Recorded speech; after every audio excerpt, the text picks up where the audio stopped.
Ako si Pepa.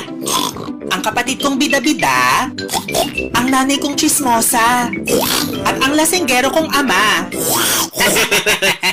Peppa Pig! Nagprito na pork chop ang mga magulang ni Peppa at George. Luto na ang almusal!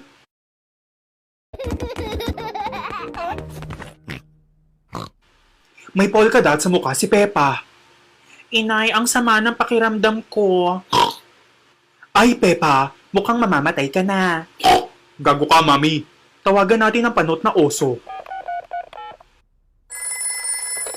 Hello, sino may sakit? Masama pakiramdam ni Peppa. Tinitigyawat siya. Pare, baka naman nagdadalaga na. Punta ko dyan. Pumunta ang doktor na oso para i-check si Peppa. Pepa, handa ka na ba maging pork chop? Hindi pa. Labas mo dila mo, check ko kung pwede gawing lengua.